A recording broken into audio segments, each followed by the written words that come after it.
సోమనాథ్ ఆలయం గుజరాత్ రాష్ట్రంలోని సౌరాష్ట్రలో వేరవల్ రేవు పట్టణానికి 5 కిలోమీటర్ల దూరంలో ఉన్న హిందూ పుణ్యక్షేత్రం. సోమనాథ్ దేవాలయం పాలి మార్కెట్లో ఉంది. ఇది అతి ప్రాచీనమైంది, పురాణ ప్రాశస్త్యం కలది. మహాశివుని ద్వాదశ జ్యోతిర్లింగాలలో సోమనాథ్ మొదటిది. దీనిని ప్రభాస తీర్థం అని కూడా పిలుస్తారు. అరేబియా సముద్ర తీరాన వెలిసిన పుణ్యక్షేత్రం సముద్రపు అలల తాకిడి తట్టుకునే విధంగా 25 అడుగుల ఎత్తున్న బండరాళ్లతో నిర్మించిన మట్టం మీద రూపుదిద్దుకుంది. ఈ ఆలయ గర్భగుడిలో శివలింగం 4 అడుగుల ఎత్తుండి ఓంకారంతో అమర్చి ఉంటుంది. స్థల పురాణం ప్రకారం సోమనాథ్ దేవాలయాన్ని చంద్రుడు నిర్మించాడని భావిస్తారు. సోమును అనగా చంద్రుడు అని అర్థం. చంద్రుడిని దక్షుడి శాపం నుండి విముక్తుడిని చేసిన శివుడు ఆలయం కనుక ఇది సోమనాథ్ ఆలయం. ఇక్కడి శివుడు సోమనాథుడు అయ్యాడు. శివుడు ఈ ఆలయంలో చంద్రుడి తాపం ఫలంగా స్వయంగా ప్రత్యక్షమై స్వయంగా వెలిశాడు. 6 మార్లు ధ్వంసం చేయబడి తిరిగి పునర్నిర్మించబడినందున ఈ ఆలయాన్ని అక్షరమైన ఆలయంగా వర్ణిస్తారు.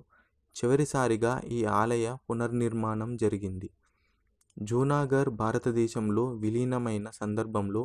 ఇక్కడకు విచ్చేసిన సర్దార్ వల్లభాయ్ పటేల్ ఈ ఆలయాన్ని దర్శించుకోవడంతో పాటు ఈ ఆలయ అభివృద్ధికి ప్రణాళికను ప్రతిపాదించారు.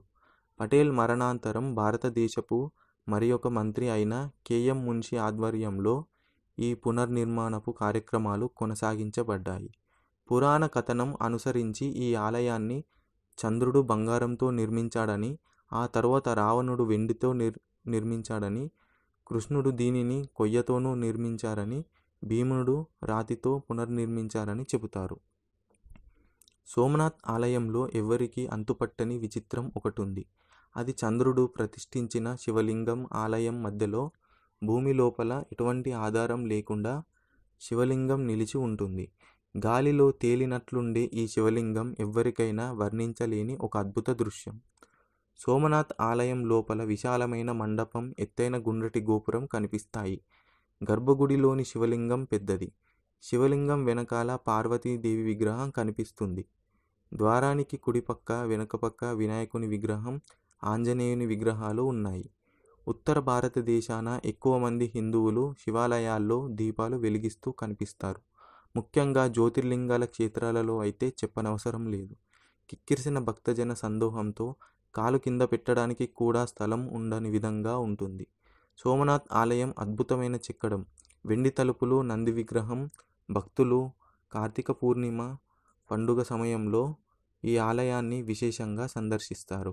మహాశివరాత్రి, చంద్రగ్రహణ సమయాల్లో లక్షల భక్తుల్లో సోమనాథ్ ఆలయాన్ని దర్శించుకుంటారు. సోమనాథ్కి 90 కిలోమీటర్ల దూరంలో ఉన్న డయ్యూ సమీపాన విమానాశ్రయం. ఈ విమానాశ్రయం ముంబై విమానాశ్రయించే అనుసంధానించబడింది. డయ్యూ నుండి క్యాబ్, ఇతర రవాణా సాధనాలను ఉపయోగించి చేరుకోవచ్చు. రైలు మార్గం ద్వారానైతే సోమనాథ్కి 5 కిలోమీటర్ల దూరంలో ఉన్న వేరవల్ వద్ద రైల్వే స్టేషన్ ఉన్నది. వేరవల్ నుండి ముంబై వరకు రైళ్లు అనుసంధానించబడతాయి. ముంబై నుండి దేశంలోని అన్ని నగరాలకు, పట్టణాలకు ప్రయాణించవచ్చు. రోడ్డు మార్గం ద్వారా వెళ్లాలంటే డయ్యూ నుండి మరియు దగ్గరలోని ఇతర ప్రాంతాల నుండి బస్సులు అందుబాటులో ఉన్నాయి. ప్రైవేట్ మరియు ప్రభుత్వ రవాణా సాధనాల మీద సోమనాథ్కు చేరుకోవచ్చు.